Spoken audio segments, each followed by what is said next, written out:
ጥቅምቲ 24 ምናልባሽ ዓለም እውን ብደንቢ ጌራ እተስታውሶ እትዝክሮ ኣብ ልዕሊ ህዝቢ ትግራይ ጆኖሳይዳዊ ኩናት ዝተኣወጀሉ ዕለት እዩ። ጥቅምቲ 24 ምኽንያት ኮይኑዎም ጥቅምቲ 24 ኢሎም የልዕልዎ ብዓለም ደረጃ ዝኔው ተንተንቲ እምበር ሕድሕድ ዕለት ካብ ጥቅምቲ 24 እስካዕዛ እዚ ፕሮግራም እዚ ንስርሓሉ ዘለና ዕለት ኩለን መዓልትታት ኣብ ልዕሊ ህዝቢ ትግራይ ጨፍጫፍ ጆኖሳይድ ንምፍፃም ተጠቂሞምለን እዮም ይጥቀሙለን ኣለዉ ፀላእቲ። ጥቅምቲ 24 ግን እቱ ንዓለም ዘሕዘነ ንዓና ንተጋሩ ጥራሕ እንተይኮነስ ንዓለም እውን ዘሕዘነ ኣብ ልዕሊ ትግራይ ኣብ ልዕሊ ህዝቢ ትግራይ ኣብ ልዕሊ መሬት ትግራይ እውን እንተይተረፈ መሬት ትግራይ ብሰማይን ብምድርን ክትነድድ ህዝቢ ትግራይ ብሰማይን ብምድርን ክነድድ ክፀንት ካብ ምድረ ገፅ ክጠፍእ ፀላእቲ እታ ናይ መጀመርያ ሓባሪ ጥይት ዝተኮስላ እታ ናይ መጀመርያ ናይ ጨፍጫፍ ናይ ጀኖሳይድ ጥይት ዝተኮስላ መዓልቲ እያ። ቅድሚኡ ተፈሊጦም ዋላ እንተነበሩ እዚ ዝተገበረሉ መዓልቲ እዩ። ዝተፈላለዩ ውዳበታት ናይ ትግራይ ኣብ ወፃእ ዘለው ነዚዩ ንማስታወሻ ተባሂሉ ዝኽሪ ኣዋጅ ጀኖሳይድ ጥቅምቲ 24 ወይ ኖቨምበር 4 እንብሎ የውፅለው ኤስጄቲ እቱ ዝኽሪ ብደንቢ ኣስታዊስዎ ብደንቢ ገሊፅዎ ኣሎ። ኣብ ልዕሊ ህዝቢ ትግራይ ናይ ፅንተት ኣዋጅ ተኣወጀሉ ናይ ፅንተት ጨፍጫፍ ዝተጀመረሉ ከምቲ ባዕሎም ዝበልዎ ህዝቢ ትግራይ ንድሕሪት ክምለስ ጥራሕ እንተይኮነስ ካብ ምድረ ገፅ እውን ክጠፍእ ዓርሱ ጥራሕ ባዕሉ ጥራሕ እንተይኮነ ከም ህዝቢ ጥራሕ እንተይኮነ እንተሎ ታሪኹ ክጠፍእ ዝተወሰነሉ መዓልቲ ዝተጀመረሉ መዓልቲ እዩ። ነዚዩ ንሕና ከም ተጋሩ ክንስንዶ ይግባአና ክንሓዝን እሞ ንድሕሪት ክንምለስ ኣይኮነን። ኣብ ልዕሊና ዘውፅሕዎ ጨፍጫፍ ሕዚ እውን ይቕፅል እዩ ዘሎ። ሓረን ክፍጠር ሓቦ ኒሕ ወነ ቃልሲ ክፍጠር እቶም ኣጥፊኦሙና ክነብሩ ዝደልዩ ኣጥፊኦሙና ክነብሩ ከም ዘይኽእሉ ብተግባር ክምስከር ብተግባር ክረጋገፀሉ ዝኽእለሉ ዘለዎ እውን መዓልቲ እዩ ሎማዓንቲ ጥቅምቲ 24 ፀላእትና ኣደታት ትግራይ ክድፈራ ክብርታት ትግራይ ክድፈር ኣቦታት ትግራይ ክድፍኡ ተቐቲሎም ንገደል ክውርወሩ ናይ ውሽጥን ናይ ደገን ፀላእቲ ሒዞም ህፃን እውን እንተይተረፈት ፅዋሕ ትግራዋይ ኮይኑ ትግራይ ዘመሓድር ካብ ምድረ ገፅ ክጠፍእ ዝወሰንሉ መዓልቲ እዩ። እዚ መላእ ህዝቢ ትግራይ ደገን ውሽጥን ዘሎ በዚ ደረጃ ተረዲኡ እዩ ቃልሱ እንዳስጠመ ኸይድ ዘሎ። ሕዚ ከመይ ዝበሉ ባንዳታት ተጠቂሞም እዮም ፀላእቲ ዝኸዱ ዘለው ንሪኦም ኣለና። ካብ ባንዳነት ውፁ ኣንቶም ዓድኹምን ህዝብኹምን ትሸጡ ዘለኹም ፀላእትና ንዓኹም እውን ይጥቀምልኩም ስለ ዘለው እምበር ፅባሕ ንጎ ተጠቂሞም ምስ ወድኡ ከም ማስቲካ ሓይኽካ ምድርባ ኣይኮነን። ከምታ ዝበልዋ ቅሪት ትግራይ እንዲኹም ንስኹም እውን ትግራዋይ ምስ ታሪኹ ትሕቲ መሬት ክሰፍር ኣለዎ ኢሎም ዝወፁ ፀላእቲ ስለ ዝኾኑ ንዓኹም እውን ክበልዕኹም እዮም። ናብ ልብኹም ተመለሱ እዩ። ንሕና ጥቅምቲ 24 እንዝክሮ በዚ እዚ ትርእይዎ ዘለኹም ተቐቲልና ጥራሕ ኣይኮነን። ሓደ ግዜ ጥራሕ ኣይኮነን 7-8 ግዜ እዮም ቀቲሎምና ከምቲ ትርእይዎ ዘለኹም። እቶም ወለዲ ሬሳ ክሕልው ሬሳ ከይለዓል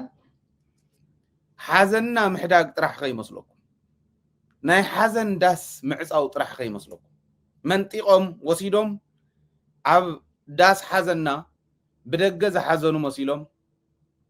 ክረኣዩ እሞ ትሬሳ እውን ናይ ባዕሎም ከም ዝኾነ መሲሎም ክረኣዩ ሬሳና ነጢቆም ሓዘንና ነጢቆም ጥራሕ ጠጠው ይበሉ። ዓለም ከይትሰምዓና ዓፊኖም ሸፋፊኖም ሚድያታት ንዓፅዮም ጥራሕ ጠጠው ይበሉ። እቶም ወለዲ ዶ ትርእይዎም ኣለኹም ሬሳ እንዳረኣየ ከየልቅስ ከይበክ ከይነብዕ ተኸልኪሉ ሬሳ ሓላዊ ኮይኑ ከፍ ዝበለሉ ወላዲ ትግራይ እዩ ነይሩ። ከቢድ እዩ ተዛሪብካ እውን ብቃላት ትገልጾ ኣይኮነን። معلت زي كم زخول كله تزطفعنا تزفصمو وقفعي ندحريت كمل سنا يكون نقدميت كنساغرلو نخلو ጨፍጭፎ ምና እንዴ ድሕሪ ሕዚ ጨፍጫፍ ዝበሃል ዘይመፀሉ መንገዲ ከመይ ጌርካ እዩ ዝትግበር ኣብ ውሽጢ ዝገብርዎ ዘለው ተምፀላእቲ ሓዘና ሓዲጎም ሓደ ሓዘና ሓዲጎም ኣብ ዳስ ሓዘና ከምዚ ጠዋፍ ኣብርሂዮም ኣይርስዕን ይብሉ ሰሜን እዚ ተወቂዑና ታትሪእዋ ዘለኹም መከላከያ ናይ ኢትዮጵያ እዮም እዚኦም ጠዋፍ ኣብርሂዮም حزن حديقوم داس حزن حديقوم زحزن مسيلهم شمعة طواف بريهم يم تريوم زلهم كم زولا قد يلا تيبيات بحال عدي نتقرأي تخونن بحال نقرأي قلسا أنتم أو تيبيات زلهم نتو عب تقرأي خوينو زمكت زلو كوال عوصل زي يقولوا دحر حزي عب تيبيات زلو حنا مفداي خوني حنا قرانات نقع عمامات خوني طيب الهاي لبلو كفرد لكم يوم زيوم دا يحزنوا توم ريسا زحلو زلو لقم كي يقورون زي تفقد اللهم فقد ناي مقبر فقد ون صبي ولد دا يحزنس توم شوف توم قتلو ممسلت مخانم تعدب على ممسليت مخانا بلعيتنا مخانا كافت زحلف جنسايد او خيناتن كافت حزي بعصوان كبان كيق قبيلهم تግራይ حنيقهم قتل بلزول وزلون نلعل مرتو عيلة أخول واقع خفيلاتنا يا زعدي أخول واقع خفيلنا لينا زمخته ندحريت كي ملس ناقنت هذا الرقاقصة دقات حلو بعلا دقات حلو عدي كنفتر انت زي كيلنا بلعتنا مسؤوم كيدوم نهلغ نيقو تخرج اللون جيجاي عاوزي خوسخ كالي انت يقور اللون تايلكمني ኣብ ትግራይ ኣብ መራሕ ተፈላላይ ፈጢሮም ተሓደ መራሕ ወርድ ከሎ እንዲን ትግራይ ፀልአ ታይ በለበሉ ሓዝዋ እዚኣ ቆሪፅኩም መናእሰይ ሓደ ሰብ እንተወሪዱ ካብ ስልጣኑ ሕዚ ፀረ ትግራይ ክስለፍ ፀላእቲ ኣበይ ኣዘላ ታሸላኹ ኢሎም ይፈልጥዋ ታሸላኹ ንሳ እዮም ጥቀሙ ኣብ ውሽጢ ትግራይ ምናልባሽ ስልጣን ካ ክትሕደግ ትኽእል ኢኻ ዝተባሃለ ሰብ እንተሃልዩ ፀረ ትግራይ ከም ዝስለፍ ስለ ዝፈልጡ ንዕኡ ቦታ እዮም ዝፈጥሩሉ ከምዚ ኢና ኒና ስለዚ እዚኦም ብደንቢ ተገንዚብና ነንባዕልኻ ካብ ምብላዕ ሓሰውቲ ከዓ እኒአው ባይዘወይ ኣብ ትግራይ ኮይኖም ስኢሉ ካብ መሬትን ናብ ሰማይ ነጣቢቑ ሓደ ወዲ ዝኾነ ድምፂ ልኢኹለ ኢሎማዓንቲ ዝኾነ ሰብ እታሊልዎ ከም ምዃኑ ይርዳእነ ምክንያቱ ኣነ ከምኡ ይኮንኩን ከም ዝብሎም ብምልኦም ዝብሎም ሰብ እውን ኣይኮንኩን ኢለዮም ኣይወልክዎም ናብ ምባል እውን ኣይንኸድን ዝብሎም ሰብ እውን ኣይኮንኩን ዝኾነ ሰብ ኣታሊልዎ ኣሎ ነቲ ሰብ ንሱ መሳርሒ ገይሩ ክጥቀም ኣታሊልዎ ኣሎ ልይኹለይ ክንደይ ፀርፍን ክንደይ ካልኢን በቃ ከምዚ ዶ እንተሎ እቲ ሚድያ ይመወል ይብልዎ ንዕንደፈትሹ ኢለ ክንደይ ግዜ ፀዊዐ ንዓይ እውን እቲ ምፍርራሕ ስኳ ድሓንዋ ስሱ ፀገም የብለን ምክንያቱ እንታይ ክገብር ዝኽእል ሓደ ሰብ ክሪኦ ኢና ንሱ ፀገም የብለን እቲ ካልእ ግን ሓሶታት ሓስዮም ኣጣቂሶም ትግራይ ናብ ዕግርግር ክእትውዋ እሞ ኣብታ ዕግርግር ውሽጢ ክነብሩ ዝደልዩ ሓሰውቲ ፈሻሉኽ ኣብ ውሽጢ ኣለዉ እዚኦም ከዓ ብቐሊልና ንፈልጦም ፅቡቕነቱ ደርሆ ፅሒራ ተውፅኦ ተንኮል ሒዞም እዮም ዝኸዱ ተሎ ንዝዛረብ ሰብ እንተነጊሮም እሞ መን ክነግሮ ከም ዝኽእል መን ክብሎ ከም ዝኽእል እንታይ ክብለፀሉ ደልዩ ስለ ንፈልጦ ቀሰቢልና ኢና ማለት ብቐሊሉ ኢና ንፈልጦም እዚዩ ማለት ኣየዋፀናን ነንባዕልካ ተባሪዕካ ኣየዋፀካን ኣየዋፅ ሰብ ኢና ንስእን ዘለና ንኣብነት ኣብታ ናይ ራያ ዝነበረት ሕዚ ኣብ ጫፍ ራያ ኣብ ራያ ዑደት ይገብር ኣሎ ወዲ ወረደ ተባሂሉ ነታ ዑደት ንምቁራፅ ምናልባሽ እውን በታ ዑደት ንሳ ዕግርግር ተፈጢሩ ዝኾነ ነገር ንምግባር ኣብታ ዕግርግር ንሳ ንምንባር ዝደልዩ መነመን ምዃኖም ተፈሊጦምስ ተረዲእና እዩ ብደንቢ ተረዲእና እዩ ተረዲእዎ እቲ መሪሕነት እውን እዚኣ ንምፍጣር ኢሎም ግን ኣብ መንጎ ዝቐተልዎም ህይወቶም ዘጥፍዎም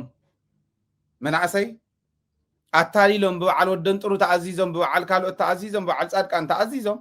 ብረት ተሸኪሞም መሳኪን ምስሓቶም ክዋግኡ ምስቱ ብጻይ ጽናሕ ንስኻ ጽናሕ ኣነ ክስዋዕ እንዳበለ ትማል መኸተ ሓቢርዎ ዝምከት ዝነበረ ተዋጊኡስ መስዋዕትነት ክኸፍል ዘብጽሕዎ ዓያሹ እዮም። ዓፋር ኮንካ ዝምለስ ረብሓ ትግራይ የለን። ሰቆጣ ኮንካ ዝምለስ ረብሓ ትግራይ የለን። ናብዘን ቦታታት እዚአን ምስ ትኸዱ በብግዚኡ ሰብ እንዳገበርና ኢና ክንነብር። ብርሃነ ኣገው ሃፍቲ ኺሮስን ብሰቆጣ ዝሰደድዎም ሰባት 4 ተቐቲሎሞም 8 ቆሲሎሞም ተጋሪዮም እዚኦም ቶም ዝቆሰሉ ተጋሪዮም ቶም ዝሞቱ ተጋሪዮም ሓራ መሬት ካብ ዝብሉ ግዜ ጀሚሩ እዩ ዝብለኩም ዘሎ ክልተ መላምል ዓዶም ዘይከሓዱ ንዓዶም መስዋዕትነት ዝኸፍሉ ጀጋኑ ቀቲሎም እዮም ቶም ሓራ መሬት ኣለና ዝብሉ ብዓፋር መፅኦም ብምላዛትን ብጨርጨር እዚኦም እውን ተጋሪዮም ኳድኣስ ሕቡናት ተጋሩ ኣብ ዝኾነ ይኹን እዋን ረብሓ ዓዶም ኣሕሊፎም ዘይሃቡ ተጋሪዮም ካብ ሰቆጣ ናብ ዞብል ብኡ ገይሮም ጭፍራ ክኸዱ ኣብኡ ዝነበረ ማሰልጠኛ ናይ ኣድማ ብተናን ካሊእ ናይ ኣምሓራ ናብኡ ክሕወሱ ዝኸዱ ዝነበሩ ተጋሩ ተቐቲሎም ጭቃ ብጭቃ ኮይኑ መሬት ደም ብደም ኮይኑ ፋኖ ቀቲሎሞ ተጋሪዮም እዚኦም ሕዚ ንራያ መፂናስ ወዲ ወረደው ዑደት ገብር ከሎ ዝኾነ ታሕታ ሓቢልና ንዓብ ክንፈጠር ተባሂሎም ዝመፁ እውን ከምዚኦም ዝበሉ ሞይቶሞ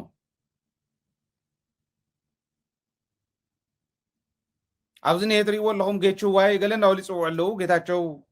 ነገር እዩ ሽሙ እኒሄ ዝመስል ኣነ ይፈልጦን ግን ኣብኣ ተቐቲሉ መፂኦም ንቲዲኤፍ ክትንኩሱ ክነኻኽኡ ሞኪሮም ጊደፉ ተባሂሎም እምበልና ኢሎም መልሲ ሂቦሞም መልሲ ክህብዎም ከለዉ ሞይቱ እዚ መንእሰይ እዩ ንምንታይ ኢና ንመውት ዘለና ኢሉ ዝሓትት ሰብ ንምንታይ ተሰኣነ ከምኡ ጌርካ ዝግልበጥ ኣሎ ብዙሕ ሰብ መስዋዕትነት ከፊሉ ዋጋ ከፊሉ መወዳእቱ ምዕራይ ይተርፈንቲ ጉዳይ ክዕረ እዩ ናይ ትግራይ ጉዳይ ስቂልኩም ኢሉ ዘለቕ ከይመስለኩም ቶም ዕግርግር ዝብሉ ዝነበሩ ኣብ ስግሮዶብ ዝነበረ ኣብ ካሊእ ሙስና ዝነበረ ብሕጊ ክሕተት ኣብ ከይዲ ዘሎ ሰብ መናእሰይ ከምዚ ዝበሉ እንዳታለለ እንዳውፀ የብልዖም ኣሎ ህዝቢ ደቅኻ ምኸር እዩ ጊደፉ መናእሰይ ህይወትኩም ክትከፍሉ እንተዘይኮንኩም ምኽዓብ ታሪክ ዘይሰፍሩ ከምዙ ዝኾነ ተኽሊ ብድሕሪ ገዛ ካውቂልካስ ትቕምቁሞ ጨንፈሩ ትኽክል እንድሕር ዘይኮይኑ ትተቐምቀመ ቁም ነገር የብሉን ከምኡ ገይሮም እዮም ዘጥፍኡኹም ዘለዉ ትጠፍኡ ኢኹም ዘለኹም ዋጋ ትኸፍሉ ኢኹም ዘለኹም እሞ ኣብ ታሪክስ ዘይትፀሓፉ ምስ ህዝብኻ እንተወጊንካ እንተጠፋእኻ እውን እንተንኣሰብ ታሪክ ኣለኻ ኣብ ታሪክ እውን ዘይትፀሓፉ ኮንኩም መሳርሒ ኣብዪ ኣሕመድ ኮንኩም ካብ ክትከዱ ከመይ ዓይነት ሕልና ዘለዎ እዩ እንዳረኣየ እማ ብዓይንና እንዳረኣናዮ እንዳሃለና ከመይ ገይርኩም ይገብር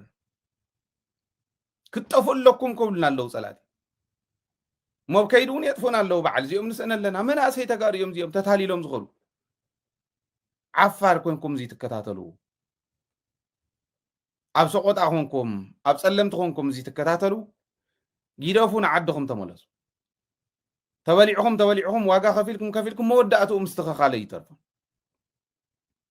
ትግራይ ድሕሪ ሕዚ ኣካል ኢትዮጵያ ኮይና ክትቅፅል እያ ኢልኩም ትሓስቡ እንተኾንኩም ጌጋ እዩ ትግራይ ኣካል ኢትዮጵያ ኮይና ዘይትቅፅል እንተኮይና ከዓ ዋጋ ምኽፋልኩም በክ ምዃኑ ትርጉም ዘይብሉ ምዃኑ ክትርድእዎ ኣለኩም ካብዚ ናይ ውሽጥና ጉዳይ ማ ውሽጥና ኮይና ኢና ነስተኻኽሎ ምስ ኢትዮጵያ ኮንካ ዝተኻኸል የብልና ኢትዮጵያ ክትበልዓና ስለ ዝኾነት እያ ክበልዓኩም እየ ትብለና ስለ ዘላ እያ ትመኸተ ነካይዶ ዘለና ፅምዶ የድሊ ኢልና ንኸዶ ዘለና ሻዕብያ ስለ ዘይበደለና ኣይኮነን تصمدو زدلي نعومون نعناون فتنا زغون انتلون عفار تلون اقو نقمانت نخالي محبر سب إثيوبياون فتنا زغون سب فتنا زغون مريحنة الله تعد فتنا خوينا الله ندحان مجمريا نهلو دحره اللونا ايو خرقاقت زغلتو حزن حتى زلا تواهيلي يتصمدون زقبر زلا خريئكم يتصمدوا حدا سوات ونزولوا وصل زنبرة نصوم كنريو منا جن إثيوبيا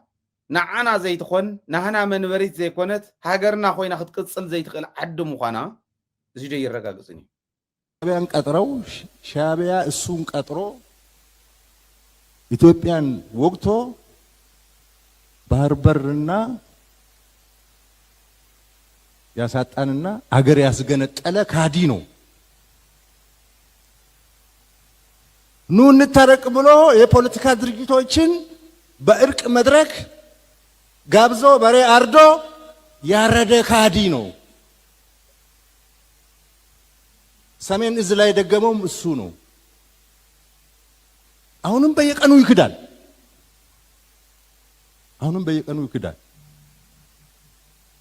የሆነ ኢትዮጵያ ውስጥ የተፈጠረ የክደት መንፈስ የክደት ኃይል ነው። ይሄ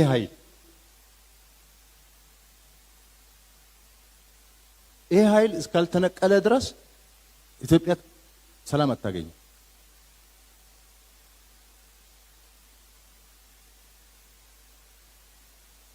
የኢትዮጵያ ሕዝብ፣ የኢትዮጵያ መከላከያ ሰራዊት፣ የኢትዮጵያ መንግስት ክህደት አያውቅም። ክደን አናውቅም። ክዳቸው አታውቁም። የትግራይ ሕዝብ እንደ ሕዝብ ስለማያዩት ክደን አናውቅም አለ። 1.5 ሚሊዮን እና ከዛ በላይ ሕዝብ የጨፈጨፍከው ክህደት ስለማታውቅ ነው። ሙሉ ሰንደቅ በደንብ ገይር ገልጽዎም ነይሩ ነዚዮ ሓንታ አሃዱ ዋርዲያ ተውጽሞ ቁርቱላን ስልም ነብል ኢሎም ይድቅሱ ናይ ክህደት መጨረሻ ዝኸውን ዋርዲያ ዝወፀሰብ ሰሊሙ ምጸላእ ኮይኑ ብረት መሊሱ ወጋኣካ ከሎ እዩ ኢሉ ገሊጽዎም። ኢትዮጵያ ኸምያ ገይራትና ንዓና የክህደትም ክህደት ነው። ትግራይ ላይ እየተፈጸመው አማራ ላይ አሁን እየተፈጸመ ያለው ደዛ ነው። ግን ካፍተን ዘልዓለን ራእይዎን ልብ ክትብሉ ተጋሩ ሓራ መሬት ሃሉ ካሊእ ሃሉ ኣብ ዝኾነ ጌጾ ዝኾነ ናይ ፖለቲካ ርድኢት ሃሉ ኣብ ውሽጢ ትግራይ ኮንኩም ትሕምሱ ዘለኹም ስረ ዝዓጠቕና ኢና ኩልና። ሓደ ወድስ ክኸድ ናብ ናይ ስታይ ቤተሰብ ካበይ ድዮም ኢላ ሓቲትኒ ክንዲ ግዛዕ ዝኾን ስልጣን ዘለዎ ከምኡ ኢላ ሓቲትኒ እንታይ ማለት ምዃኑ በደንብ ገይረ እየ ዝሕዝ ሃይለ ክንዲ እዚኣ ተኣክል ዝወረደት ወራዳ ናይ ወራዳ ዓቕሚ ሒዙ ትግራይ ክመርሕ ኢሉ ይኸድሞ ክወርድ ምዃኑ ስለ ዝፈልጥ ከምዚ ኢሉ ይሓተኒ። ግን እዚኡ ዝምልከተ ኣካል ዝሓዘ ስለ ዝኾነ ብዙሕ ይከደሉ። እዚኣ ዝብለካ ዘሎ ኢትዮጵያ እንታይ ማለት ምዃና እንተፈሊጥካያ እስካዕ ሕዚ ሃይለ ዝብሎ ዝነበረን ሕዚ ሃይለ ዝብሎ ዘሎን ሕዚ እቲ ናይ መኸታ ሃይለ ዝብሎ ዘሎን ክትርዶ ኢኻ። እንታይ ዝብል ዘሎ ሓደ ውዕል ፕሪቶሪያ ካውዚ ኮን ይሄ ማለት ንጦርነት ቀስቃሰ ዝኾነ ነቲ ሓደ እንዳተንኮሰ ክኸድ የብሉን ይብል። ኣኸለ እኮ ፕሪቶሪያ ወዲኦሞ የለን እውን ኢሉና ኣብይ ኣሕመድ ሰራዊቱ እውን ኣሰልጢኖም ኢልናዮ መሬትና እውን ኣይመለሱን ጠቕላላ እቱ ብውዕል ፕሪቶሪያ ቅድምን ድሕርን ውዕል ፕሪቶሪያ ክልከል ዘይነበሮ ሰብኣዊ ረድኤት እውን ከልኪሎም እዮም። መንገድታት ዓፅዮም እዮም። 2013 ኢና ዘለና ሕዚ ማለት እዩ። እዚ ሓደ እዩ። ሰብኣይ እዚ ስለተጃሃረ ቁም ነገር ኢለ ይኮነ ምርኮኛ እዩ። ፅባሕን ጎኹም ማረኽ እዩ። ምርኮኛ ዝመርሓ ምርኮኛታት እንዳወፁ ዝዛረውላ ዓዲ እያ ኢትዮጵያ። ሰጊኣ ፈሪሓ ዓቕሚ ስለ ዘይብላ እምበር ሓዚናትላ ኣይኮነትን። ንትግራይ ሓዚና ኣይኮነትን። ግን ትዘለዓሎ ዶ ሰሚዕኹሞ ንዕርቂ ኢሉ ብዕራይ ሓሪዱስ ዝሓረደ ክሓዲ እዩ ኢሉ ኣብ ትግራይ ብሄራዊ ዕርቂ ኢሎም ክጅምሩ ከለዉ ተላኢኾም ዝመፁ ባንዳታት እንታይ ኢሎም ብሄራዊ ዕርቂ ይገበር ኢሎም وعاتم سب نحنا بهراو فلالاي يبلنان نيرناونا يفلطن بهراو فلالاي نيروا زي يفلط عدي بهراو عرق خمي جرات قبر ازيو نصلاتي بر مخفاتيو ططو بالويلنا دو وفيرنا ددبيت ካልኦት ናይ መኸት ሓይልታት እውን ተንቲኖም ሞዶ ናይ ደደቢት ቋንቋ ትክክል ነይሩ ማለት ህዝቢ ትግራይ ሕዚ ብሄራዊ ዕርቅ እንተዝግበር ነይሩ እንታይ ማለት ብሄራዊ ዕርቅ ማለትኩም ኢለ ሓቲተዮም ንኽብሮም በረ ሓቲተየ ብሄራዊ ዕርቅ ይብሉ ነይሮም ካልኦት ኣብ ስልጣን ዘለዉ ሕዚ እውን ከምኡ ይብሉ ነይሮም ኣብ ስልጣን ዘለዉ እውን ብሄራዊ ዕርቅ ይብሉ ነይሮም በዓል ጀነራል ተክለ ብርሃን ብሄራዊ ዕርቅ እንዳበሉ ይኸዱ ነይሮም ተልእኮ እዩ ነይሩ ማለት ብሄራዊ ዕርቅ ተባሂሉ ዕርቅ ተዝግበር ይኸው ተጋሩ ብሄራዊ ዕርቅ ገይሮም ብሄራዊ ኣፈላላይ ስለ ዝነበሮም ዝብል ቃል እዩ ዝመስል ብሄራዊ ዕርቂ ይገበር ክትብሉ ከለኹምስ እንታይ ማለትኩም ኢልና ሓቲትናዮም እንታይ ኢሎሙና ንግግሓት ወቂዓቶ እያ ህወሓት ንኢድዩ ወቂዓቶ እያ ህወሓት ንኢሃፓ ወቂዓቶ እያ ህወሓት ብስሩ እውን ደቂ ደርጊ እውን ደሰይ ይብሎምን ኢሎሙና ኣብ መድረኽ በዓል ዓምዶም ደቂ ደርጊ እውን ደሰይ ይብሎምን ህወሓት ክሪኡ ከለዉ ኢሎም ንሱ ሓቂ እዩ ደቂ ደርጊ ደሰይ ይብሎም ወዲ ባንዳ ደሰይ ይብሎም ወዲ ፀረ ትግራይ ወዲ ፀላእ ትግራይ ደሰይ ይብሎም ህወሓት ክርኢ ከሎ በላዕላዕ ኩሉ እዩ ብትክክል ግን ተሪኢኹሞ ሃይለ ይኹን ደደቢት ትክክል ነይሮም ኣብቲ ንሕና ንብሎ ዝነበርና መድረኽ ኮይኖም ዝካትዑ ዝማጎቱ ዝነበሩ ትክክል ነይሮም ብሄራዊ ዕርቂ ይገበር ተባሂሉ ብሄራዊ ዕርቂ ተገይሩ እንተዝኾን ታዝብላ ዘሎ እንዲኦም ሒዞም መፅኦም ንዕርቂ ኢሎም መምፅኦም ስወቂዖሞም ኢሎም ሓሶት ትኾንኩም ህይወት ላፍላፍ ኣቕሪበ ኣብዚዩ ኣብዚ ሓለፈ ኣለኩም ኣብ ቻናልና ረኣይዎ ኣብቲ ታሪክ ዝነበሩ ሰባት ሕዙን ክነቕርቦም ኢና ንምንታይ እዩ ተኸም ዓይን ምውጋእ ኮይኑ ህዝቢ የጥፊእዎም ንበዓል ኢድ እዩ ፀረ ህዝቢ ስለ ዝነበሩ ንበዓል ኢሃፓ ህወሓት ዝመርሓቶ ቃልሲ ዘሰለፉ ህዝቢ ንጠራናፊት ንግዛዕ ንበዓል ኢሃፓ ንበዓል ግግሓት መደገፈን እንዶ ተጋሩ እንዲኦም ነይሮም ንሶምስ ፀረ ትግራይ ፀረ ህዝቢ ትግራይ ዝኾነ ከምቶም ሕዚ ፀረ ህዝቢ ትግራይ ዝኸዱ ኣለኹም ግደፉ ንብሎም ዘለና ከምኡ ሒዞም ስለ ዝነበሩ እዩ ሕጂ እውን ስምዑ ግደፉ ኢና ንብል ኣለና ካልኣይ ሳልሳይ ጌጋ ይትድገሙ እዚአን ብሄራዊ ዕርቂ ዝበሃል ምስ ኣበዮም ታደሰ እውን ኣይጥዑዩን ዘብለና እዚ እሱ ምስ ኣበዮም ብሄራዊ ሓድነት ኢሎም ህዝቢ ከዓ ኦኬ ብሄራዊ ሓድነት ተልኩም ደኣ ይኸው ኢሉ ኮንፈረንስ በብኸባቢኡ ገይሩ እስካዕ ክልል ወዲዮሞ ሕዚ ካሊእ ብሄራዊ ሓድነት ኢሎም ዝመርሑ በዓል ታደሰ የማነ ከዓ ተላኢኾም መፅኡ በዓል ኣብየል ጉዒሽ ዝመርሕዎ በዓል ታደሰ የማነ ዝመርሕዎ ብሄራዊ ሓድነት ተባሂሉ ዝኸይድ ከዓሉ ይደፉ ታሪክ ከም ዘለዎ እዩ ዝፅሓፍ ይነግረና ኣሎ ብርሃኑ ንሕና ብሄራዊ ኣፈላላይ ነይሩና ይፈልጥ ብሄራዊ ከም ብሄር ፈተናታት ይመፁና ከም ብሄር ንምልሶም ኣብ ውሽጥና ብሄራዊ ኣፈላላይ ነይሩና ይፈልጥ እንታይ ሓሲቦም ከምኡ ይብሉ ከም ዘለዉ ግን ዓናጅል ስለ ዝኾኑ ኣውፅኦም ኣብ ኣደባባይ እነግሩና ህወሓት መነቀል ኣለበት እዩ እመነኒ ንስኻ ኢኻ ትንቀል ብርግፀኝነት ምዝራብ ክእል እየ ኣነ ካብ ዝዕለት እዚዩ ብደንቢ እተን ካፒታላይዝ ክንገብረለን ዝግባአና ፈሊና ክንቃለስ ኢና ቀደምና እውን ከምኡ ኢና እትንቀል ክትነቅል ትኸድ ዘለኻ መሪሕነት እምበር ሕወሓት ኣይትንቀልን ሕወሓት ክትንቀል እንተኮይና እውን ህዝቢ ትግራይ እዩ ዝነቕላ ብኻርዲ ዲሞክራሲያዊ ብዝኾነ መንገዲ ክትቅፅል እንተኮይና እውን ህዝቢ ትግራይ ዘቕፅላ ብኻርዲ ዲሞክራሲያዊ ብዝኾነ መንገዲ ንሕወሓት ኢና ንዝተወሰኑ ግለሰባት ኢና ኢልካ ምትላል የለን ማንም ንማንም እየታሉን እመኑኒ ፅምዶ ግደፉ ይብሉ ምሩኻት እዮም ሕዝውን ከምኡ ዝብሉ በዓል ባጫ ዝዕንድሩሉ ግዜ እንዲ ወፂሕና ዘለና ተሓድነት ህዝቢ ትግራይ ብሰብ ጥቕሚ ብሰብ ረብሓ ስለ ዝሽርሸር ዘሎ እዩ እዚኣ ሓዙለይ ቶም ቅድሚ ሕዚ ስልጣን ዝሰኣኑ ንስልጣኖም ኢሎም መናእሰይ ሂወቶም ክግብሩ ዝገብሩ ዘለዉ ግለሰባት ጥራሕ ከይመስለኩም ኣብ ቀረባ እዋን ምቅያር እንተተገይሩ ብትግራይ ናይ ስልጣን ምቅያር እንተተገይሩ ናይ ዝኾነ ሓላፊ ናብ ዝኾነ ሓላፊ እንተተገይሩ እዩ ዝብለኹ ተሓላፊ ንሱ أنا نمنتاي زي مرح أخويلو بقى أنا النت تسمعوا نعب خلع على خلي نعو زلع على حزب يلا نمبر تمن زي لبامي نمبر كم خبر خلي زين يفلت يايلو كايدو عخيدو بوت حدا قص كوينو صار تግራይ كسلفي لوك زي أحد ليهم عيسرها نسمانيا أنت نخونون يترفدو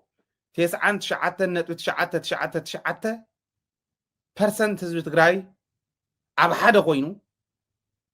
እቶም ስልጣን ዝደልዩ ጥራሕ ቡሕቡሕ ስለ ዝበሉ ኣብ ማሕበራዊ ሚድያ ስለ ዝጎየዩ ቁፀርዎም እንደ ቆፂርኩም ኮ ግለሰባት እዮም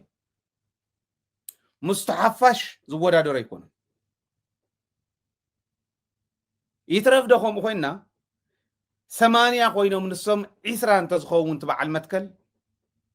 መትከል ይሰር ባንዳ እዩ ካብ ህዝቢ ትግራይ ክወፅእ ከሎ ጅግንነት ኣራጊፊ ዝኸይድ ባንዳ يبزح ينقص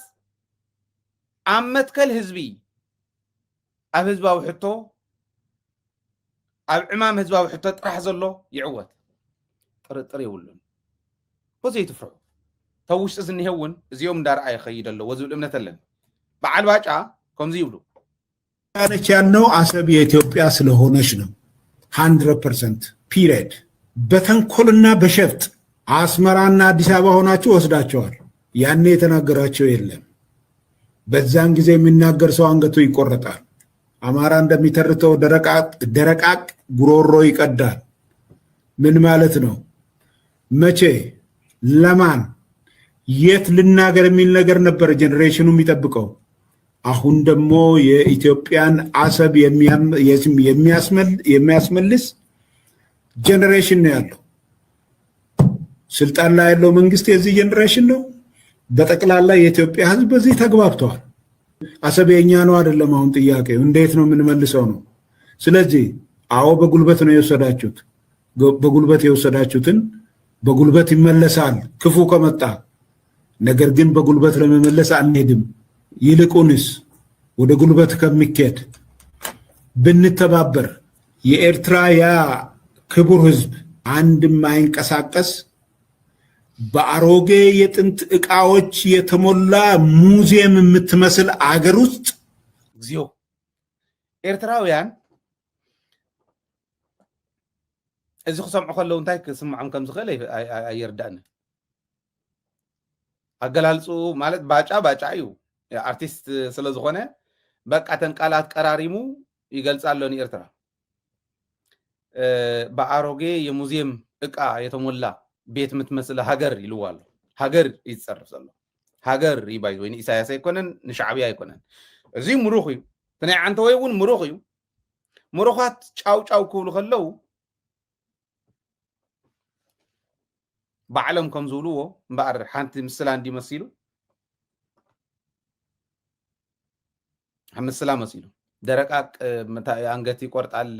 ገለይሉ أنا قاعد خمسة للو تعطى عيون اللو زم مروخات تلبا بينشاچا باند مكوچا ميبال دمو አለ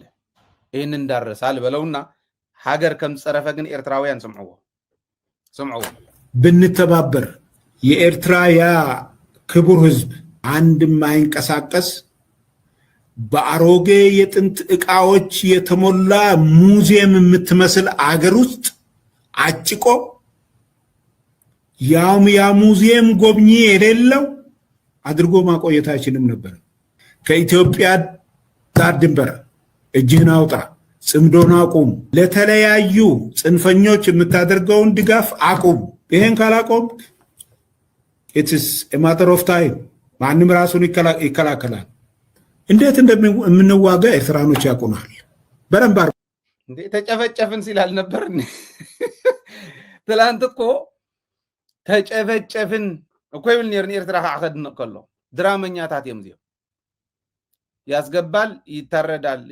እንትና ያስገባል ይታረዳል በዓል ወድ ሸብርን ታደሰ ወረደን እዩ ጸርፎም ነበር መምራህ ይኹሉን በቃ ናአቱ ንሕረዲና ነርና ይሉ ቶም ዝሓርዱ ነው ኤርትራውያን አይኮን እንዲው ተጨፈጨፍን ይሉ ቶም ጭፍጭፍ ነው ኤርትራውያን አይኮን እንዲው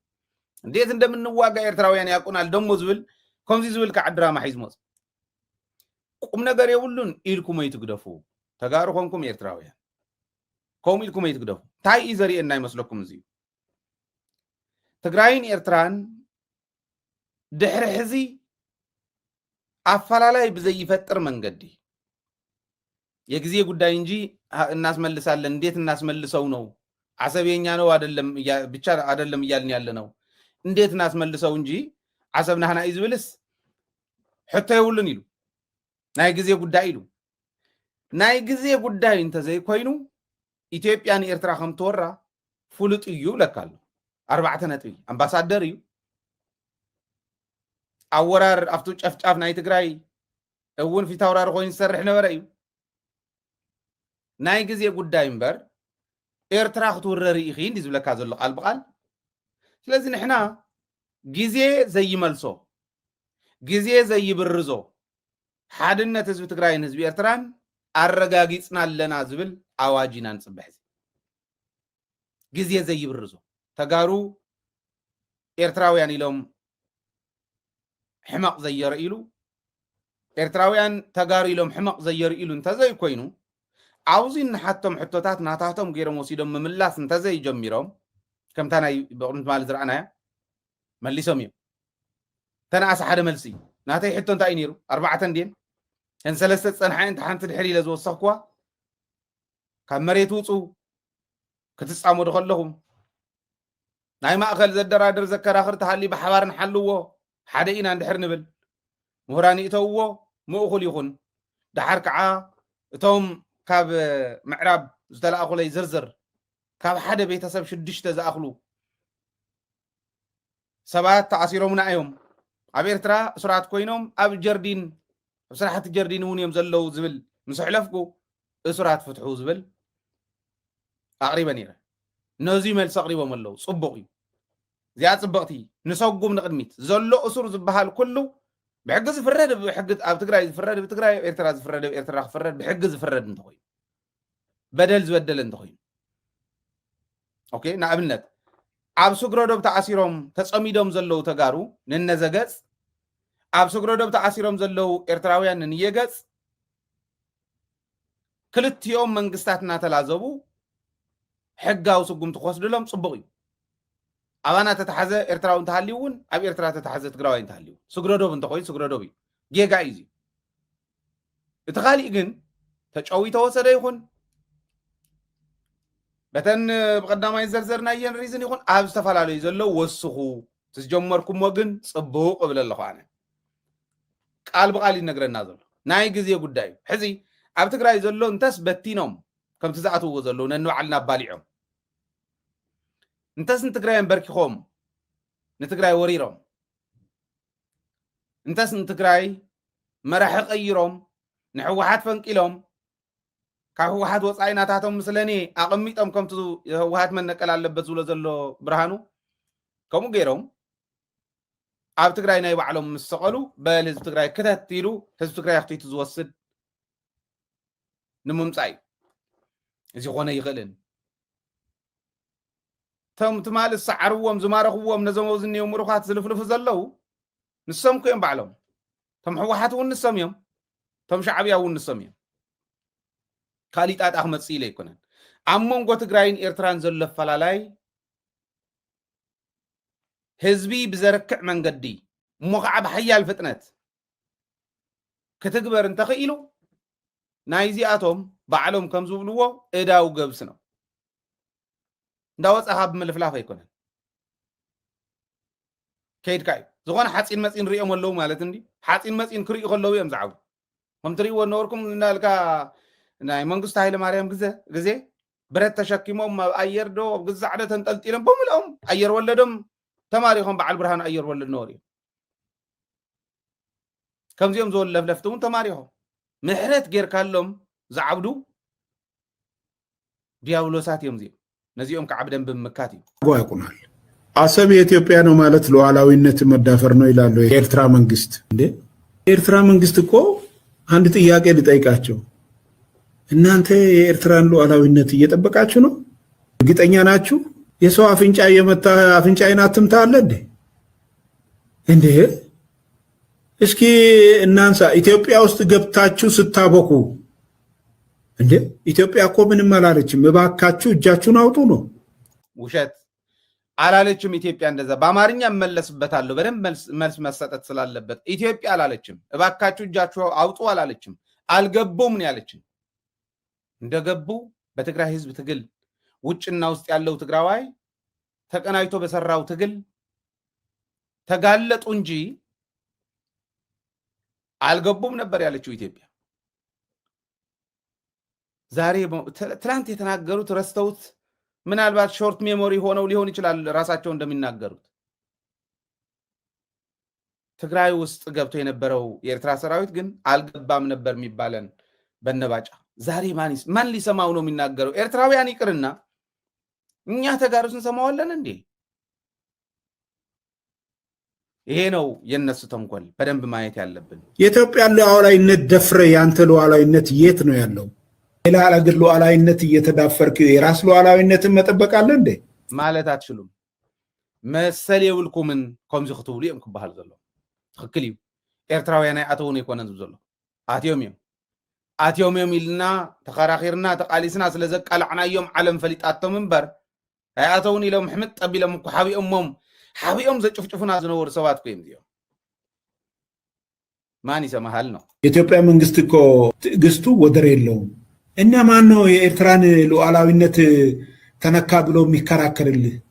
የኢትዮጵያ መንግስት ትዕግስት በተገቢ ተጠቀሙበት። ሴትዮዋ ነጠላ አምጪልኝ እባክሽን እጄ ልሳደብ ብላ አንዱ ከመንገድ መጥቶ ማማ ምን ነው እንዴ ነጠላ ሳይለብሱ ወጡ ብሎ ብላቸው በይተዩ ሌላ ቦታ ለድም የሚሰደበውን እዚህ አግኝቻለሁ እንደተባለው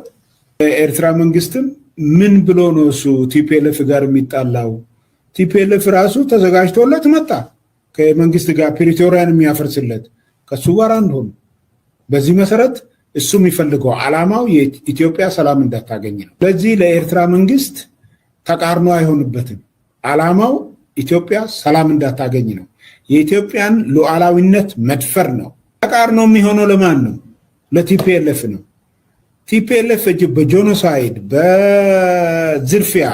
እና ሴቶችን በመድፈር 70% በኤርትራ መንግስት ተረጋግጧል የሚል ነገር ነው የነበረው።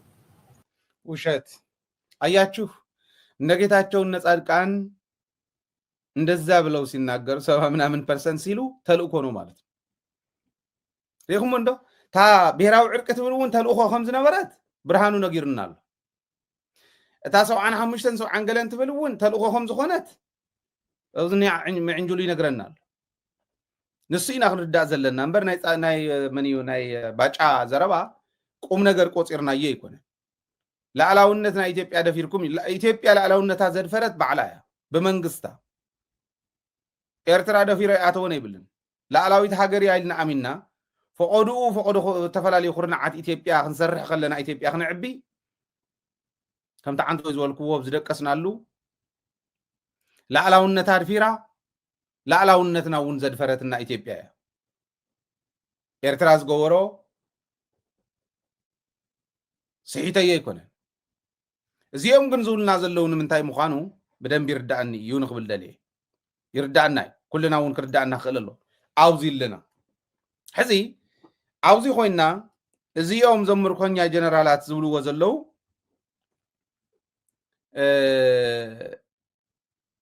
ውዕል ፕሪቶሪያ ማለት ሓደ ነገር ሓደ ዓብይ ነገር ባዕሎም እንዲዮም ዓርሶም ዘድፍሩ ድልየቶም ሕልሞም ዝነግሩና እውን ባዕሎም እንዲዮም እንዳተ ነገርና ከዓገ እንዳወልና ይንጋገን ኢና ንብል ዘለና እምበር ሓድሽ ነገር ይፈጠርና። ውዕል ፕሪቶሪያ ትፍፅም ኢትዮጵያ እንተትኸውን ወዲያው ምስተፈረመ በሉንኩ ክልልኩም እዚኣ እያ።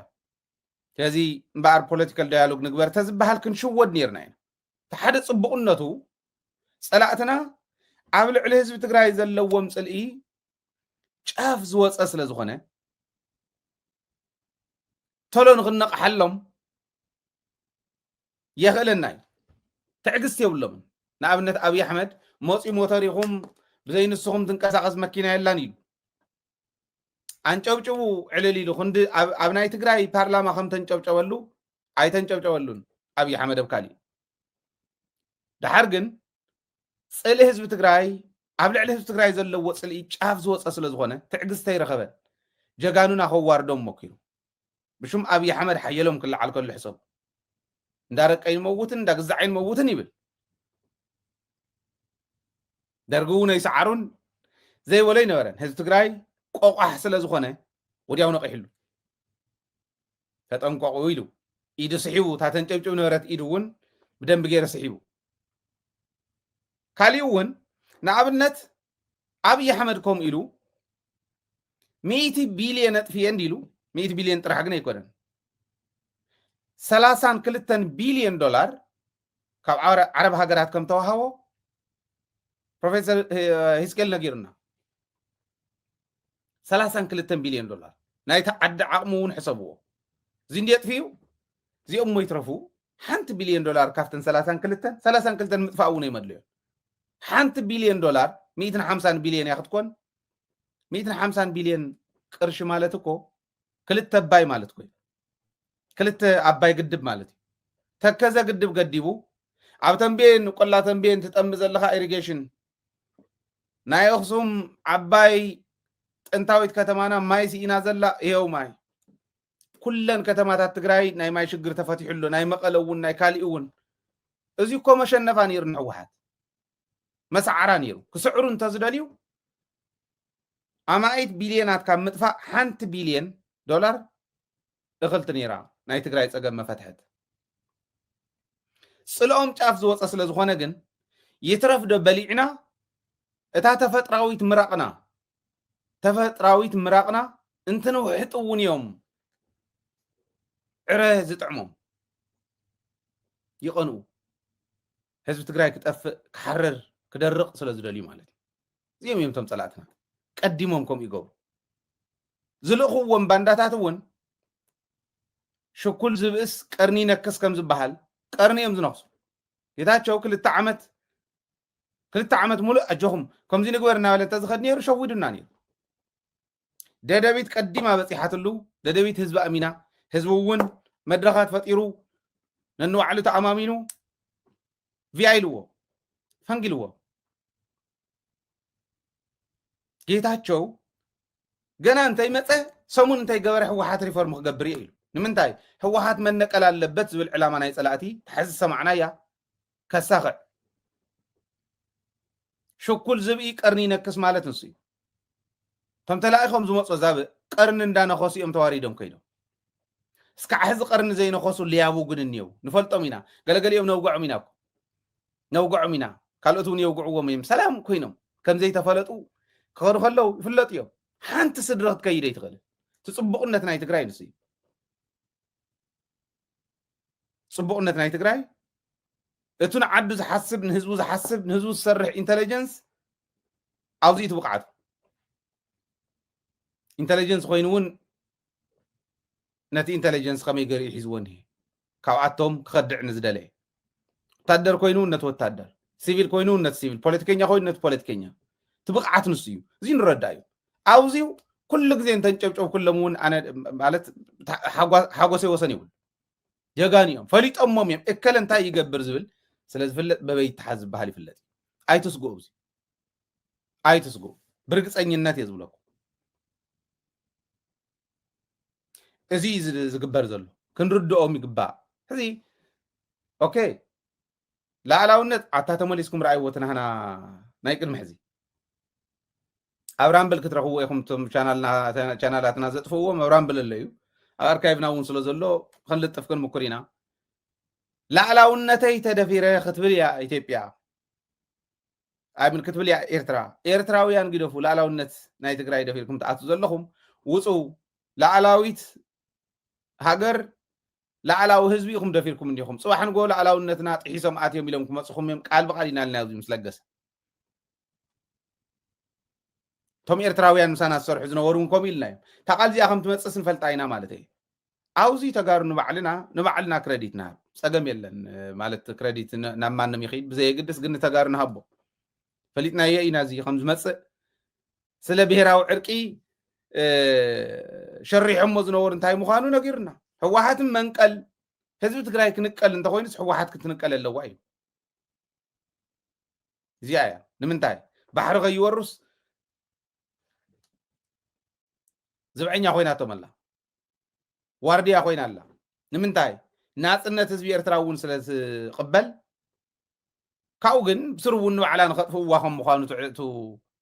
ሓሳቦም ነጊሮምና ምክንያቱ ጸላእትና ስኸ ይብሉን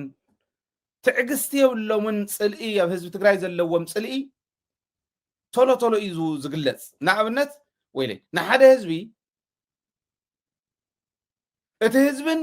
ታሪኹን ትሕቲ መሬት ሰሙያ ታሪክ ኩዒቶም ናብ ዘየውፅዎ ጉድጓድ ክንእትዎ ኢና ዳ ይበሃል ሸኮልቲ ስለ ዝኾኑ ኮይ ሽኩል ዝብኢ ቀርኒ ይነክስ ከም ዝበሃል ስለ ዝኾኑ ቀርኒ እዮም ዝነኽሱ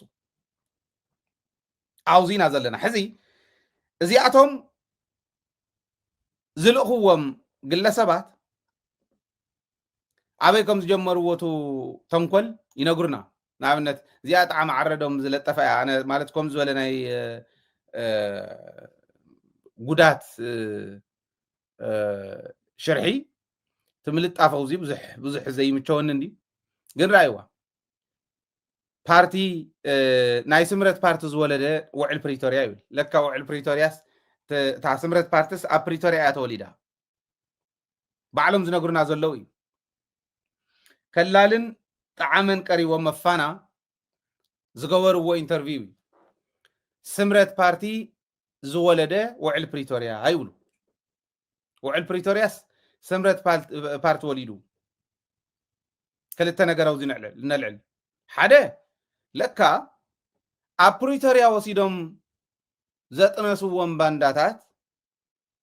ኣብ ውሽጦም ብዘሎ ፓራሳይት ኣብ ውሽጦም ብዝነበረ ጥንሲ እዮም ዝመርሕዋ ነይሮም ትግራይ ተክልተ ዓመት ክልተ ዓመት ብጥንሲ ኢና ተመሪሕና ሕዚ ምስ ተወለደት ግን ክትውለድ ምስ ቀረበት እናዘፍጠጥ እንታይ እዩ ዝበሃል ተሓቢአን ይጠንስኦ እሞ ሰብ ኣኪበን ይወልድኦ ከም ዝበሃል እቲ ሕቡእ ጥንሲ ኣብ ወሊዱ ምስ በፅሐ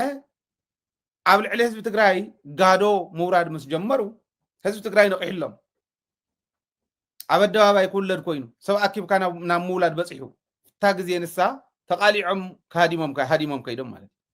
ስምረት ፓርቲ ዝወለደ ውዕል ፕሪቶሪያ ክብሉ ከለው ንሱ እዩ ውዕል ፕሪቶሪያ ሽርሒ ምንባሩ ፈሊጥናዮ ግን ባዕሎም ኣፍሪሶሞ መጥፋት ኣለባቸው ይብለሉ ሕዚ እንታ ዘሪ ኢኹም መኒን መን ከጥፎ ኣውዚ ከይንጋገ ዝብሎ ንሓደን ንመጨረሻን ከጥፉና እዮም ክመፁ ንሓደን ንመጨረሻን ክንድሕን ኢና ክንገጥም ኤርትራ እውን ከማ እያ ክትገጥም ታፅምዶ ቁም ነገራዊ ነውዚ ታትመፅ ዝንያ ውሕጅ ንኩልና ፀሪጋ ትኸይድ እያ እንድሕር ዕድል ተዋሂዋ ከምኡ ከይኸውን ብጥንቃቐ ምርኣይ የድሊ ማለት እዩ ስለዚ ሓደ ነገር ውዕል ፕሪቶሪያ ዝወለዳ ምዃና ስምረት ኣብኡ ዝተሸርሐት ኣብኡ ዝተኣለመት ማእለማ ምዃና ጻድቃን ብልዓላውነት እንዳመርሖም እንዳማኸሮም በዓል ጌታቸው ንጌታቸው ሒዞም ሕወሓት ከፍርሱ ብስራተ ማረ እውን ኢልዎ ምዃኑ ዮሴፍ ሃይለ ስላሴ ነጊርና ኣብዚ ጌታቸው ትንሽ ቆይ እንዳትነኩት ሕወሓት እስኪያፈርስልን ሕወሓት ካፈረሰልን በኋላ ግን ጻድቃን ሕልኮ 80 ዝበሃል ኣሎ ገጠር አይደን ቅልስ ትገጥሙ ፈልጥዎት ሕልኮ 80 ኣትዩ ጣዕ ከብሎ እዩ ጻድቃን ማለት እዚ ነርተ ሕልሚ ሕዚ ነጊሮምና ኣለው ንሕና እውን ፈሊጥና ያለና ታናይ ፋና ኢንተርቪው ናይ ከላልን ናይ ጣዕመን እዚኣ ትነግረና ኣብያ ተጠኒሳ ይብለና ኣሎ ብጥንሲ ኢና ንመርሓኩም ነርና ክትውለድ ምስ በለት ግን ኣብ ኣደባባይ ምስ በፀ ትኸብዲ ምስ ዘፍጠጠ ሰብ ምስ ረኣዮ ተሓቢአን ይጠንስኦ እሞ ሰብ ኣኪበን ይወልድኦ ከም ዝበሃል ኮይኑዎም እዮም ተቃሊዖም ማለት እዩ ሓደ እዚ ካልኣይ ኣብ ውዕል ፕሪቶሪያ ፍታ ናይ ውዕል ፕሪቶሪያ ግዜ ተሓሲባ እንተኮይና ውዕል ፕሪቶሪያ እንተኮይኑ ፈጢርዋ ኣብ ሰሙን ኣብ ክልተ ሰሙን እንደደኣ ፓርቲ ይፍጠር እዩ ኣይዲዮሎጂ እኮ ከተንብብ ኣለካ ክትምርምር ኣለካ ኣየን የዋፅ እኮ ክትምርምር ኣለካ ካብ ሕወሓት ብምንታይ ይፍለ እኮ ክትምርምር ኣለካ ትዋና ዕላማ ግን ሕወሓት ናይ ምጥፋእ ስለ ዝኾነ ሕወሓት ከየጥፉ ጥራሕታ ይኮነስ ድሕሪ ምጥፋእ ሕወሓት ክመፅእ ዝኽእል እንታይ ምዃኑ ስለንፈልጦ ስለንርድኦ ቃልስና እዚ መሰረት ዝገበረ ይኸውን ዘለዎ ዝብል كقمت دلي